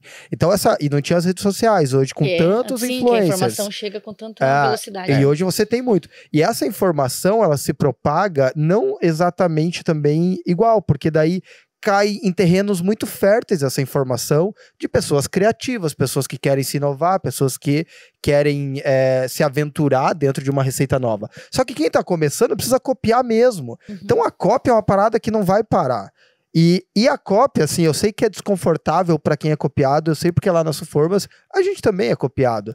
E, cara, numa velocidade... ser copiado é o sintoma do sucesso, cara. É símbolo do sucesso. Você tá mandando bem, você vai ser copiado. Se ninguém que tá querendo te copiar, porque você não tá mandando bem, cara, entendeu? Só que o problema é que a gente tá fazendo com uma qualidade que tá sendo difícil de copiar, né? Mas sabe por quê, Sheila? Mas não vamos falar sobre isso. Mas não é sobre a qualidade que é difícil de copiar. E se eles estiverem atendendo um público que vocês não atendem porque essa qualidade tem um preço? Isso. E a falta de qualidade deles tem um preço que atende uma nova camada de pessoas que insere elas no mercado. Tem lugar pra todo mundo. E que vão o quê? mundo. Transformar você em isso mesmo, cara. Objeto de desejo. Porque eles vão comprar aquela cópia sempre almejando você. Isso. Perfeito, você é a referência, né? Você acaba sendo a referência. E ao mesmo tempo, eu acho que o que causa o progresso... Aquilo é a porta de entrada pra você. Se você conquistar bem aquele público... aquele público fazendo uma coisa mais barata é a porta de entrada de mercado de alguém para um dia chegar até você. E eu acho também que isso move também, encoraja... né, pra gente se melhorar o tempo todo, isso, vai te encorajar a inovar mais. Porque você fala, eita, copiaram isso aqui, deixa eu criar outra. E eu acho que é por isso que a confeitaria, por exemplo, tá onde tá, entendeu? Com tanta inovação o tempo todo, né? Tava vendo hoje Slice Tone, né? Que é uma fatia. Não. Teve as slices, né? Chegou, o Slice Cake virou Slice Tone. Falei, caraca, que rápido, mano. É muito rápido. Você já viu a slice de bolo de rolo? Teve bolo de rolo, cara. Eu achei sensacional também. Mas isso tá sendo vendido há alguns anos dentro da embalagenzinha da casa dos frios. Uma slice de bolo de rolo, mas é que ele vem fechado, né? Com uma foto. Porque garante a qualidade dele por mais tempo. Porque ele é um negócio que viaja o Brasil todo. Mas aí você tem que pôr a foto por fora. Esse é um slice cake com visor direto. Eu acho que é o pro consumo imediato, eu acho, né? Tipo, é o consumo ali mesmo. Esse é consumo imediato. Porque eu vi, é verdade, você falou agora, diferentes. Eu comprei no aeroporto, sei lá se foi de Natal, eu não lembro agora qual foi o estado que eu tava, ou a cidade, e eu comprei uma slice mesmo, só que era na verdade um bolo de rolo, comprei de lembrança, mas ele só tava tipo num papel filme enrolado, era uma slice, basicamente. Mas dentro de uma caixinha. Esse que eu comprei não, cara. Olha. Esse não tinha. Por isso que a hora que você falou, eu achei que era esse. Não. Porque era ele transparente e é bonito, né? O bolo de rolo, porque ele aparece as camadas e tal. E eu comprei muito de lembrança, assim. Então... Mas, cara, eu queria conectar ainda sobre a questão do aprendizado, cara. Porque eu acho isso muito legal, cara. É legal, né? É legal. Eu acho que é legal abrir a mente da galera, assim, cara. Porque eu vejo que às vezes a galera... não, eu assisti uma live e tá bom. Cara, o objetivo desse Soformas Cash aqui é exatamente esse, tá, cara? É abrir a mente, é mostrar as possibilidades. A gente tá com quantas pessoas assistindo a gente? Olha só, já devem ter passado centenas de pessoas aqui, tá? Esse conteúdo inteiro, às vezes, é muito longo pra você assistir num sábado, tá, à noite. O que é legal desse bate-papo? O que vocês vão conseguir retirar de pílulas de conhecimento pra depois fazer esse conhecimento reverberar mais do que só este momento. E isso é a internet. A capacidade de reverberar mais do que só o presente. Isso, cara. Né? Tipo, tem 30 pessoas. Parece pouco. Calma. Espera a informação multiplicar. Deixa ela se transformar. Esquarteja ela. Quebra em pedaços. Permita que ela chegue de diferentes formas em diferentes pessoas para diferentes nichos. Tem muito conteúdo aqui. Exato, cara. Então, acho que hoje em dia a internet, o podcast, acho que ele nasce para isso. Eu também acho, cara. Por exemplo, o podcast eu uso muito no meu cardio. Eu vou pra academia, vou treinar, vou fazer um cardio. Cara, eu ouço muito podcast. Eu sou um consumidor muito grande. E há muito tempo. E isso me abre muita mente, porque antes você tinha que parar e ler um livro. Você tinha que arrumar um tempo pra ler um livro antes.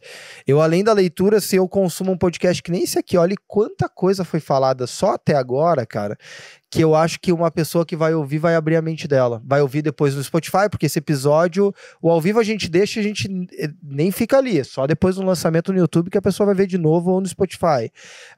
E, cara, meu Deus, fica ali gravado, entendeu? E é massa, porque a galera comenta. Não necessariamente são para confeiteiros, né?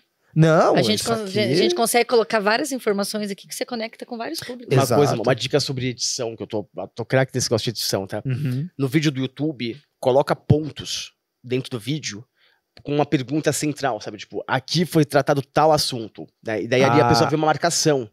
Porque o Guilherme fez listar... isso. Os capítulos, né? Que ficou bem legal mesmo, cara. Consegue listar embaixo o que foi abordado ali dentro. É massa, cara. E isso, faz... porque a gente tá na era do imediatismo também. Nem todo mundo assiste 1 hora de podcast, 1 hora e meia. E por isso que a gente faz os cortes, né?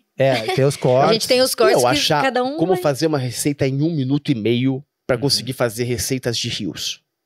Nossa, cara. Cara, como é que você transmite conhecimento de qualidade sem cair naquela presepada da internet o tempo todo? Com 1 minuto e meio. E dá? Dá, mas é difícil. Cara... Dá, mas é difícil. É você que edita daí ou você pega que alguém? edito. Sério, cara? Eu que edito. Eu capto sozinho hoje em dia com isso daqui. Nossa. A ferramenta tá na mão. E você usa um aplicativo ou pelo CapCut. Instagram? O CapCut. Mas é porque clássico, eu não vou mentir que eu tô tentando virar uma coisa que é do tipo, eu quero mostrar pras pessoas que também tem como ser independente usando só as ferramentas que você tem em casa. Isso é muito legal, cara. Então, Ele fez um vídeo, um Reels, né? Ele fez um Reels maravilhoso, gente. Eu babei. Irônico, mas bom. Mas é que, assim, quem já ouve o nosso podcast sabe que aqui a gente adora uma ironia. Então, eu me conectei super. Como fazer um Reels em 1 minuto. Ficou muito top. Como Daí você fala de luz, sucesso. fala de som, fala de tudo ali, né? E é tudo que realmente você precisa entender pra conectar, né? Porque se ele ficar interessante, a pessoa fica 1 minuto, ela quer saber como que vai acabar. Né? Por mais que a pessoa. Se você conecta ela nos primeiros 10 segundos, ela fica até o final. Esse é outro segredo. Porque a abundância também de Reels, né? Você tá ali passando no... Esqueci o nome. O feed? Não, tem o TikTok, feed. Como é que é quando... A gente tem... O explorar, né? O explorar do Instagram. Fica ali, né? Tal. E, cara, e aí você tem uma abundância de informação. Pra você se conectar com alguma coisa, tem que ser bom no início já.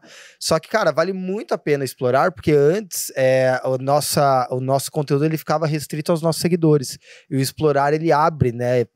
Enfim, pra qualquer pessoa. Por exemplo, tem essa dica de coloca um título fácil de ler no explorar, por exemplo, uma imagem chamativa do que você vai colocar, para conseguir fazer já ali no explorar o seu produto ser um dos que vai receber um clique na prateleira. Que já facilita muito. Como assim? Peraí. No Reels, você tá falando de uma receita. Você vai pôr o nome da receita? Todo Reels que eu faço, ele começa do final. Ele começa com as imagens sedutoras de uma comida ou do preparo. Saquei. Com o título. Desconecta mesmo. Por 5 segundos. 4 segundos, 5 segundos. Depois, em seguida, vai uma imagem minha, eu falando com as pessoas. Pra conectar. E aí, sim, começa a receita. Viu, gente, mas esse é o caminho, tipo, o que vai fazer, quem que vai fazer, o porquê fazer e comece. E como fazer. Você dá o objetivo no final, o objetivo desse vídeo é esse cara aqui. Quem vai falar o objetivo sou eu. Exato. E agora eu vou te ensinar como fazer. Mas daí você já conectou tudo, já mostrou que a pessoa vai encontrar ali. Eu já criei o vínculo de trazer pra pessoa pra mim. Muito entendeu? Bom, muito bom. E aí vai pro fim. Aí começa a fazer a receita. Isso é muito legal. Dica de ouro, hein, cara. Não, e esse que ele fez de como fazer um Reels ali... Não é porque ele tá aqui, vou falar. Eu vi mais de uma vez. E ainda dava umas pausezinhas assim, né? Segura a telinha. Porque daí ele mostra... Não, ficou muito bom. Ficou bom demais. E daí não é só pra confeiteiro, aquilo ali é pra qualquer pessoa. Aquilo ali é uma brincadeira, porque eu comecei a fazer Reels pra vender, né? Pra vender espaço ali na internet. Conteúdo, né? Porque eu queria vender conteúdo para marcas que sejam conscientes com o meu público, que tenham um interesse pra minha base de seguidores. E pô, tive que estudar pra caramba, né? Tem que estudar o tempo todo. Tem uma questão de timing, ver o conhecimento, tem que ver o timing. E eu vi, assim, era tanta regra que eu falei, cara, eu vou fazer um vídeo zoando com essas regras e pegando alguém que eu acho que faça uma presepada boa. Porque tem presepada que é ruim, né? Tem um cara que eu nem sigo, mas eu um dia caí. É o tal do clickbait, que é o isca, né? Clique de isca. Você faz uma isca pra uma pessoa cair. E esse cara começa a falar que doce de leite é pior que Nutella. Que Nutella é muito melhor que doce de leite, porque afinal de contas, Nutella vende no mundo inteiro e doce de leite só vende na América do Sul. Eu fiquei parado daquilo, eu falei assim, mas esse cara não tem a menor embasamento do que ele tá falando. Né? Quem é ele? Aí eu fui no outro vídeo e ele falou o quê? Porque eu chego lá pra comprar um produto orgânico e tá escrito cantinho orgânico, cantinho saudável. E o outro canto é o quê? Veneno?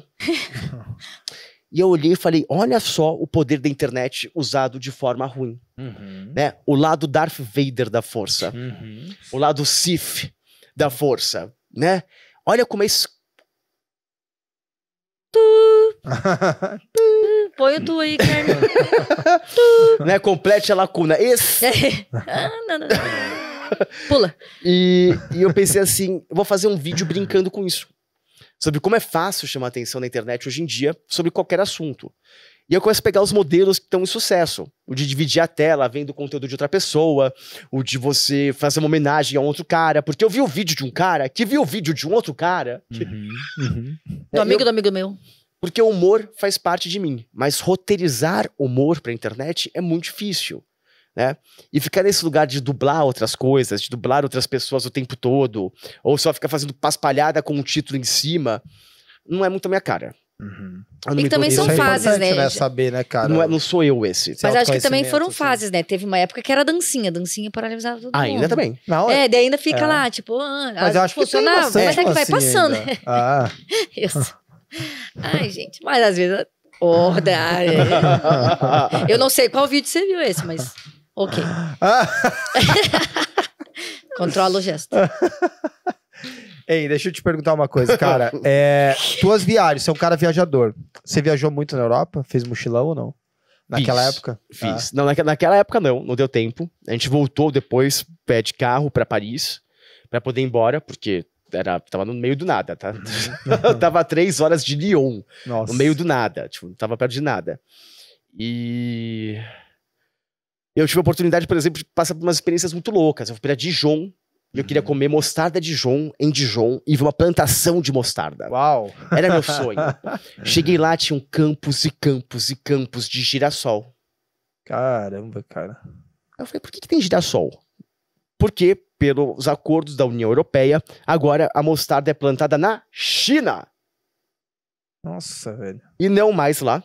Então tudo é produzido na China, em Dijon ainda tem a fábrica original que está desativada, você vai lá, é meramente turística, e as plantações são de girassol, aonde se produz a maior quantidade de óleo de girassol da Europa para poder abastecer o mercado interno. Então Dijon não tem mais mostarda. Nossa, daí você perdeu a viagem. Não perdi a viagem, eu aprendi uma coisa nova. Exato, é uma informação interessante, inclusive. E também a plantação de girassol é bonito, né? Mas ali eu aprendi, por exemplo, sobre o porquê o tratado de slow food do Carlo Petrini, que é um cara, que é um chefe italiano, que vai falar sobre a necessidade do consumo local para biodiversidade, ao invés de só esses acordos em que terras são divididas por o que melhor produz monoculturas, e a importância da biodiversidade, da cultura que não é monocultura, para conseguir manter um solo vivo e tradições. Então, daquele susto, eu tive o aprendizado do porquê o slow food era importante. Qual é o impacto dele. Não estou falando que não pode existir monocultura. Só estou falando que o slow food também é importante. E que se a monocultura vem para anular o resto, ela está errada. Porque ela não pode anular. O que conceitualiza pra gente? Slow food é um movimento que um chefe chamado Carlo Petrini cria sobre a necessidade da manutenção da biodiversidade e de culturas diversas para conseguir ter um modelo de sistema de agricultura que seja biossustentável, que se adeque às histórias, né, ao momento histórico do lugar, e que você consiga continuar tendo isso. Tipo, em Dijon, ter mostarda. Né? Tipo, o lugar nasceu, dá um nome a um produto. Mas é slow porque é mais orgânico? É slow porque ele vai diminuir o ritmo, você vai ter estações do ano, você não vai ficar sobrecarregando o seu solo com nitrogênio, dando cargas de agrotóxico também? De agrotóxicos para conseguir acelerar processos, para conseguir ter, por exemplo, o ano inteiro tomate na prateleira. Sim. E tomate deveria ser sazonal. E agora você tem tomate de ponta a ponta do ano. Né? Exato. Alface de ponta a ponta do ano. Algumas deveriam ser sazonais. E sobre o respeito da sazonalidade, que é eu não tenho tudo que eu quero a hora que eu quero. Às vezes eu tenho o que eu quero porque é o que tem naquele momento. E é difícil abraçar isso num mundo tão cômodo e numa geração em que o seu cartão vale mais do que o seu título de eleitor. Sim. Então, é verdade, com certeza, cara. Né? Então, assim, tipo, Mas eu acho que difícil é um problema profundo também, né, cara? Porque, assim, a alimentação mundial, a gente teria que entrar também numa sustentabilidade de divisão desse alimento, Porque do jeito que é desenfreado, do jeito que é jogada a comida fora também, cara, é um negócio... É um problema mais profundo, né? Que eu acho que nem vamos entrar, porque esse é um tema... né, cara? É que assim, pensar assim, a monocultura às vezes acaba com a biodiversidade local porque não consegue atender mais aquela população. Sim. E aquela população fica restrita em alimentação porque não está fazendo mais comida para a população local. É isso. Aí se dão outros problemas, né, cara? E só para fora. E aí fica caro para a população local conseguir consumir, por exemplo, num lugar que só planta cenoura, fica caro o tomate. Sem contar também o lance do clima, que já tá diferente, então já tá impactando em algumas coisas. Daí não vamos entrar nessa discussão. Vamos falar de confeitaria, caralho. Confeitaria, caralho? Ei, mas o novo nome de confeitaria. É uma loja nova? Tem vários pus, viu, Bianca? Eu só queria saber o endereço dessa nova confeitaria. Tá buscando bolo de rolo? Bolo de rolo? Na confeitaria, caralho, você vai ter. Agora foi ele que me provocou. E pior que ele não deixa cortar. Não deixa? Eu vou perder isso? Ele nunca deixa cortar. Você tá doido. Até eles estão se divertindo do jeito que... Pois é, ó. Tá Bianca, esse aqui dá pra fazer o anúncio. Não precisa nem pedir, tá? Esse corte tá... Agora eu entendi o seu vídeo. Bolo de rolo na confeitaria... Vai, Shir. Você vê, sempre tem alguém no nível, né, acima do nosso, Leandro. Eu fico muito feliz de conhecer. A Shir encontrou alguém pior que ela, porque ela sempre fala essas paradas, a outra pessoa fica mais de boa. O Coraza trucou um 6 aqui, ó.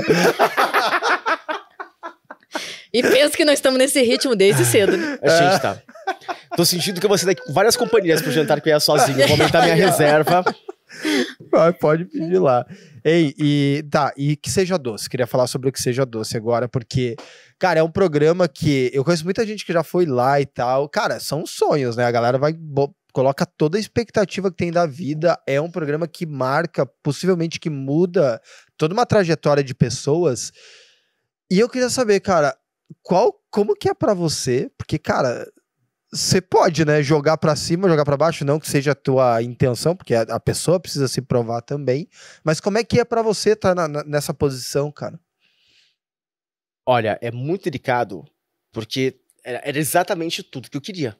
Que todos soubessem que cozinhar é um ato de empoderamento, um ato de dependência. E de repente o meu desejo não me colocou no lugar das culinaristas que me inspiraram, me colocou no lugar de um jurado. Capaz de emitir uma opinião sobre o que a outra pessoa faz. Então eu não inspiro ela através do que eu faço. Eu inspiro ela através do que ela me apresentou. E isso é muito louco. Porque foi esse o meu ponto de vista. Não importa o que eu fale aqui, é sobre inspirar essa pessoa a dar o seu melhor. E não sobre detonar o doce dela. E eu tenho que também entreter o público, tenho que causar uma diversão. Eu crio esse bordão, né? Tipo, meu clássico, ó. Tipo, coloco meu óculos, bonitinho. Eu olho pra pessoa. Eu tiro ele e seguro 3 segundos mentais. 1, 2, 3. Eu pagaria por esse doce. Nossa. E nesse ato, tipo, tem gente a pessoa já tá infartando. Tem gente que dá um passo pra trás, tem gente que quase cai no chão, tem gente que daí berra comemorando, tem gente que vai falar, só vim pro programa pra ouvir isso, não preciso mais ganhar o troféu. Nossa. Porque era sobre o sustento, era sobre eu pagaria por esse doce. Esse é o resumo de um bom doce. Virou a chave pra ela já também, né? Mas também tem o cuidado quando você vai dizer que não pagaria, né? Tem. Porque você precisa dizer, porque você tá ali... Tem. É a tua função. Não, porque senão o seu trabalho não tem função. Tipo, se você só fala sobre pagaria... Tudo, né? Só que quando você fala que não pagaria, você tá falando de toda uma jornada de uma pessoa, de uma experiência, então tem todo esse cuidado, né? Eu viro e falo assim, olha, falta aqui isso, isso e isso. Né? A minha crítica nunca tá baseada no que eu achei, só. Não é só, tá baseada no que eu penso que poderia ser melhor. Eu já vi algumas, assim, cara, e é técnico mesmo, assim. Eu não acho que é agressivo de maneira nenhuma, é uma parada que constrói a pessoa de certa maneira. E ela tá ali naquela posição, né? Mas então, eu digo pelo fato que às vezes nem todo mundo tem essa receptividade. Mas a pessoa que vai pra lá, ela tá afim disso. A pessoa que decide chegar num ponto da sua vida em que ela quer se expor à opinião alheia, a tal ponto em que a busca por exposição sabe que depende do outro. Por que você se expõe? Por que você vende? Pra agradar o outro. Pra que o outro te veja. Estar lá é mais uma forma de ser visto por outro e mais uma forma de se ver pelo olhar do outro. E de muitos outros, né? Porque tem toda a audiência ainda julgando, né? Que é o senso de alteridade, que é o maior senso que o comércio pode te dar. Então, chegar lá é um desafio pessoal, é uma forma de se provar, é uma superação. Tem muitos sentimentos que convergem com você escolher estar num reality show e tomar a decisão de chegar até lá. Chegar até lá sozinho já é uma vitória, né? Já é um ganhador, quem sabe a dor de uma derrota a aguentar. Então, assim, ir pra lá já é vitória. Porque mesmo se você que ele ganhou não... ou se você perdeu, volto a dizer, já é um vencedor, quem sabe a dor de uma derrota a aguentar. É isso. A bagagem dele volta de qualquer maneira, a bagagem dele volta muito melhor do que foi, né? Muito mais preenchida, né? E aquilo me fez crescer, me fez perceber o como é importante o respeito pelo outro, o como é importante... peguei toda essa informação de ter viajado o Brasil todo dando aula, conhecendo diferentes confeitarias e perceber como o fator cultural muda a interpretação, de que qualidade não está baseada só na superioridade precificada de um produto e que qualidade tem a ver às vezes com acesso que alguém tem a poder vender algo e o quanto seu cliente pode pagar por aquilo. E começa a perceber que tá tudo bem fazer casquinha de trufa com cobertura e recheio com chocolate. E que tem que parar de chamar chocolate de chocolate nobre e chocolate. Não existe chocolate nobre. Existe cobertura e existe chocolate. Ponto. Né? E não existe mais um chocolate melhor porque ele é importado. Não. A gente tem excelentes chocolates nacionais. Esses marketings têm que começar a cair. Porque aferir e associar a sua autoestima à qualidade precificada de um produto pela superioridade dele é querer excluir o outro. É querer tirar a porta de entrada de um. E é achar que o seu produto é acessível para qualquer pessoa. Só que tem gente que pode pagar R$9 um brigadeiro. E tem gente que vai ter que pagar, e consegue pagar R$4,50. E voltamos naquela... né, voltamos no pro brigadeiro. Também. Não, e voltamos no gosto, né? Porque às vezes o teu gosto, porque que nem aquelas... Lembra não aquelas é só bolinhas? gosto, é acessibilidade também, né? Não, mas que além é que nem disso... cookie. Cada um tem o seu. Com purpurina ou não. Com brilhante ou não. Não, mas eu digo, lembra que tinha aquele chocolatinho interna. de guarda-chuva que colava tudo aqui? Tem que saber a piada interna, vai lá no Reels do Coraza lá. Vai no... Não, mas você lembra que tinha um guarda-chuvinha? Que ele era bem gorduroso. Nossa, eu lembro assim. desse guarda-chuvinha. Eu odiava, minha irmã amava. Eu gosto. adorava, eu sou hoje em dia um dos maiores especialistas de chocolate do Brasil. Né? Então, assim, você falar que isso é melhor ou é pior, é teu gosto, é no teu mundo. No mundo dele, às vezes faz sentido. Né? A minha opinião até hoje é buscada por competições, por vários modelos de lugares, de laboratórios, centros técnicos. A minha opinião sobre chocolate é uma opinião que as pessoas buscam. É uma opinião que muda. Mas eu gostava de guarda-chuvinha. Então... Né? Eu ainda gosto. Olha isso, alguém pra comer guarda-chuvinha. Eu ainda gosto de sonho de valsa. Aí eu amo sonho de valsa. Mas eu não consigo mais comer que nem eu comia antigamente. Eu como pela lembrança. E aí depois eu lembro o porquê eu parei de comer. E por que você parou de comer? Que medo, por quê? Porque infelizmente comecei a perceber quais são as essências que tem lá. E mas do eles que ele realmente é feito. A qualidade também, né? Porque eu não sei... acho que tem o mesmo gosto que sempre teve. E aumentou a qualidade porque a embalagem agora permite que o waffle fique crocante por mais tempo. Aumentou. Mas você não acha que tipo, o sabor hidrogenado não mudou? Por dentro, nunca foi chocolate. Aquilo é uma bolota de pasta de castanha de caju. E eu adoro, eu deixo ela por último. E um chocolate... uma cobertura por fora. Tem uma memória afetiva. Eu gosto de comer toda a coberturinha. Mas a minha memória afetiva é aquilo, tipo. Eu até pouco tempo atrás eu falava, mãe, me dá ovo sonho de valsa. Olha só que horror. Mas, mas aí depois o que aconteceu? O cara só é perito em chocolate, né? Mas conforme eu fui degustando, porque a memória afetiva de ganhar da minha mãe um sonho de valsa era muito boa, né?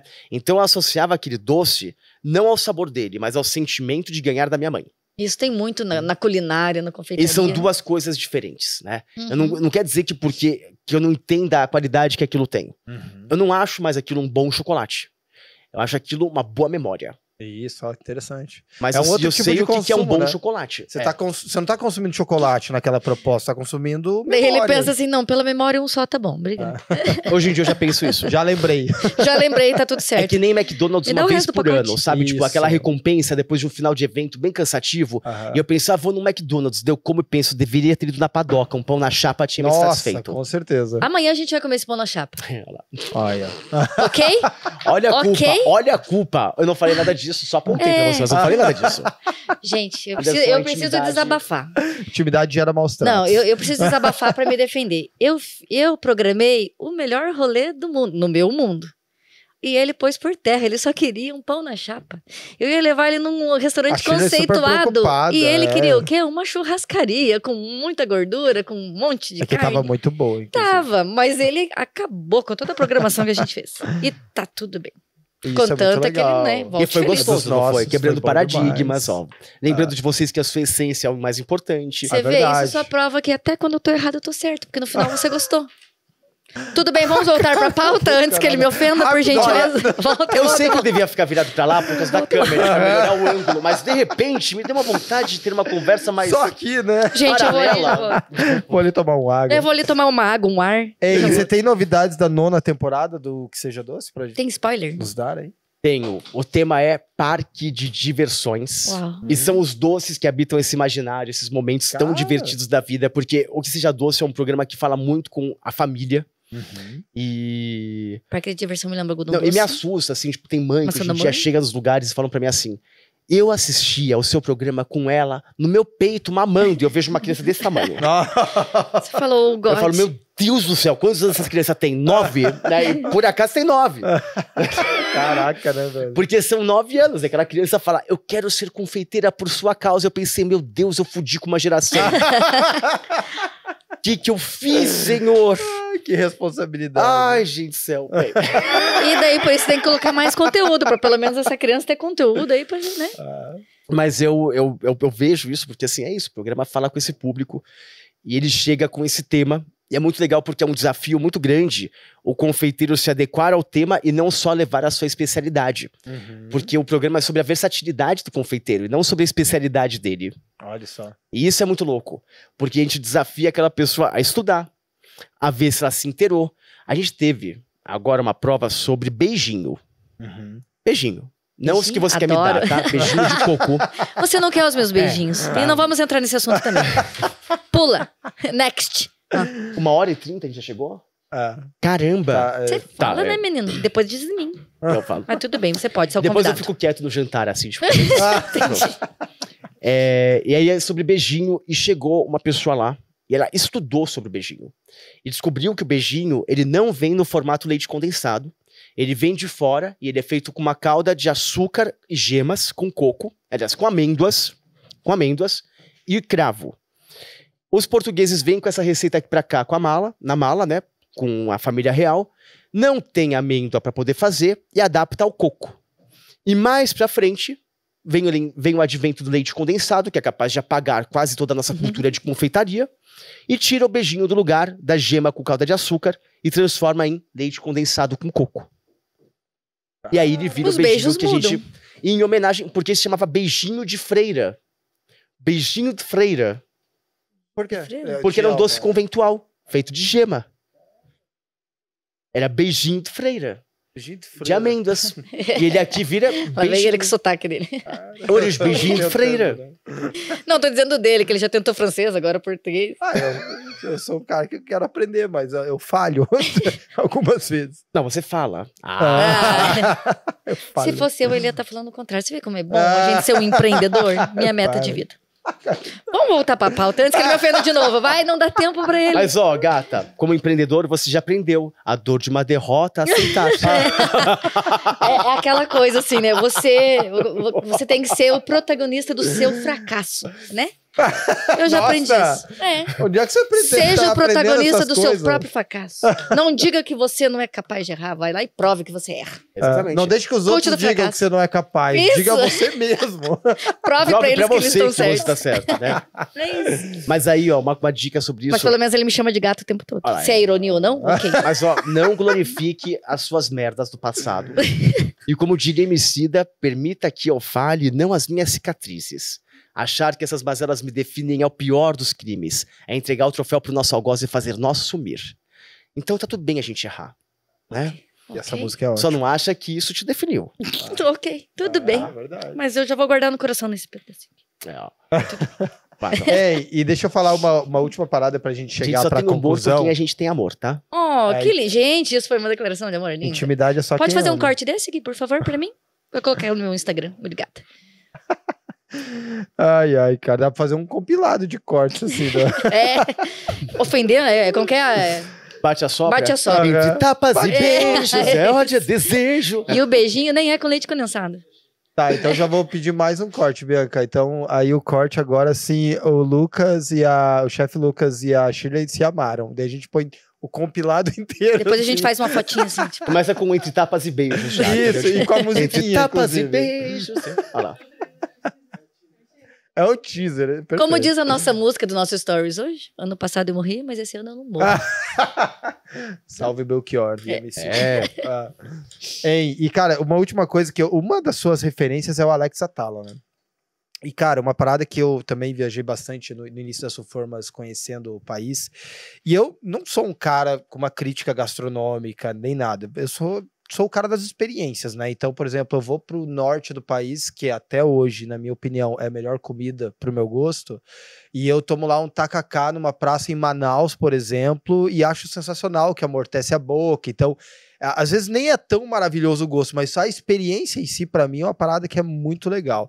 E o Alex é um cara, né, que ele faz muito isso, ele pega essa culinária nacional e mistura de um jeito lá dele. E você tem muito disso também, né, cara, porque a gente tem muito isso de o brasileiro...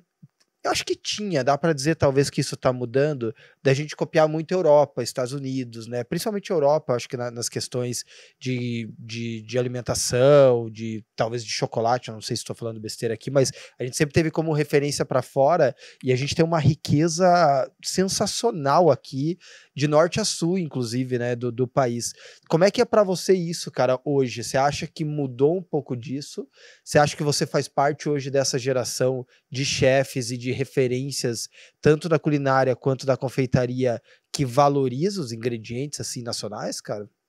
Eu acho que eu sou. Acho que eu demorei para encontrar meu caminho.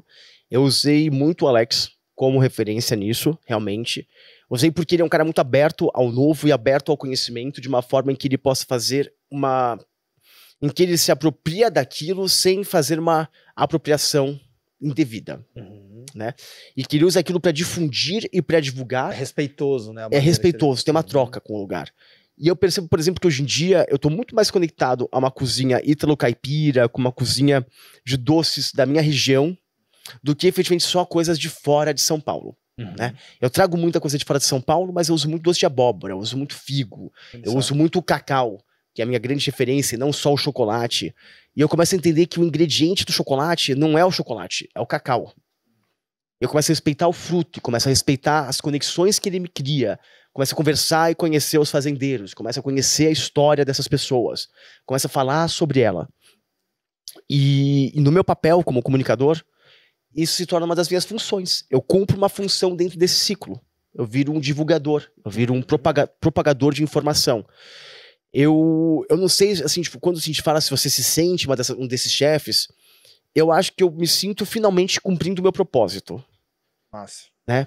Eu não sei se eu gosto de pensar que eu entrei num hall da fama ou que eu cheguei num patamar. Ou de referencial. Né? Não, eu gosto de pensar, eu estou cumprindo o meu propósito. Né? E eu deixo pro futuro avaliar o passado para saber se esse propósito tá num patamar ou alguma coisa assim. Nossa, perfeito. Eu não fico criando a expectativa de que vão me colocar lá, ou de que eu quero chegar nesse lugar, ou de que eu estou nele. Eu prefiro olhar pro passado e pensar, nossa, foi lá que eu conquistei isso. Do que tentar reconhecendo agora. Porque tudo que eu fiz, muita parte do meu caminho foi estar perdido tentando me encontrar. E no meio disso, eu fui me encontrando, né? Mas eu abracei muito o fato de que talvez eu morra sem me encontrar por completo, porque essa é a grande graça da minha vida. Porque parte do meu propósito é esse. É morrer procurando me encontrar. Porque eu me transformo sempre que eu posso e o tempo todo. E é isso que me deixa aberto. Então eu fico feliz com isso. Que profundo isso, meu irmão. Eu fico pensando até que quando você diz ali que você vai olhar lá no futuro, até porque se eu acho que se a gente... eu estou realmente, eu sou, eu faço, né? Talvez você entre numa zona de conforto, né? Então quando às vezes você não se vê ali, você tá sempre buscando e se melhorando, que às vezes é né? errado também, Cher, porque assim, quando a gente foca no presente, o cara tá focando em aprendizado, ou numa mensagem, ou num propósito... É aquela... Se for para ter uma fama, que seja espontânea, né? E não buscada. não é procurada, né? Então você tá cumprindo o teu propósito, tendo profundidade naquilo e as coisas acontecem. Eu continuo querendo o quê? Empoderar as pessoas a entenderem que cozinhar é um ato de independência e que você pode sustentar através daquilo ou que você pode encontrar prazer naquilo. E essa é a grande mensagem por trás de toda a receita que eu passo, é a grande mensagem por trás de tudo, de todo o trabalho de comunicação que eu faço. Tem no cerne isso. Que legal. E no centro de tudo, no coração de tudo, servir bem para servir sempre. Essa que é bonita. Chefe Lucas Corazza aqui com a gente, cara. Acabou. Cara, que legal. Olha, bicho, eu ainda tinha anotado as coisas aqui. Eu ainda tenho o dia inteiro amanhã, hein? Pode levar ele comer pão na chapa. Ei, mas eu acho que eu tinha uma lista aqui de coisas pra falar ainda que não deu tempo, cara. Acho que daria pra gente explorar muito mais. Mas, cara, eu tenho certeza que foi... Cara, irado. Só de saber, assim, esses pontos que a gente conseguiu explorar aqui, eu acho que já foi de, com certeza, grande valia para nossa audiência. Queria te agradecer, cara, por ter vindo aí, assim, ter colaborado. Esses Formascast é para isso, cara, é só para isso, só para colaborar, só para abrir a mente da galera mesmo. E você, com certeza, é uma das grandes referências, talvez se enxergue, talvez não, mas é, de fato, cara, uma das grandes referências. Eu acho muito importante ter referências técnicas dentro da confeitaria que empoderem isso também, cara, a busca da informação, a busca do estudo com profundidade. Aqui tá o presente. Eu sei que você já ganhou um desse. Não sei se ganhou um desse já ou não. Já ganhou um desse? Não, esse aqui não. No Cast, eu acho que foi outro brinde que ele ganhou, foi da Slice, eu acho que ele ganhou. Foi. Um abraço pras meninas. Não quer rasgar igual... Um beijo, Bruna. O quê? O pacotinho. Tipo, igual criança, assim, ó. Ai, que legal. Eu ganhei ele. Você ganhou ele, né? Ganhei. A nossa campanha com tag com papel semente. Isso é ótimo. Pra cada forminha plump que a galera tá comprando agora, eles estão ganhando uma tag de papel semente. Para depois que comer o bolo, o cliente ele planta dentro da forminha, a forma é biodegradável, se decompõe em 180 dias. Então, é uma experiência sustentável aí para o mercado de confeitaria. A gente tem um amor real por pessoas em estado criativo. Tá vendo? A gente tem que fazer uma forma nossa, gente. Bora! Tá saindo a próxima collab aqui já. Ó, a próxima collab é a forma da loucura. Ela vai com cogumelos! Tem até uma trilha sonora. Cogumelos do fundo do castelo! Cara, já pega o briefing aí, Bianca. Gente, deixa teu Instagram aí pra galera. Quem estiver assistindo em casa agora, ao vivo, quem estiver assistindo depois, @Chef Lucas Corazza, segue lá, comenta sempre, que vale muito a pena, pelo menos eu acho que vale muito a pena, se divertir com as coisas que eu faço lá, tá? Vale a pena, gente. E testar as receitas em casa, tem receita muito boa lá. Tem um macarrão alho e óleo, que não deixa bafo. Que aquilo é genial. Louco! Vou tentar esse. Esse é genial. Esse até você vai conseguir fazer. Até eu vou conseguir fazer. Obrigado. Não sei se foi um elogio.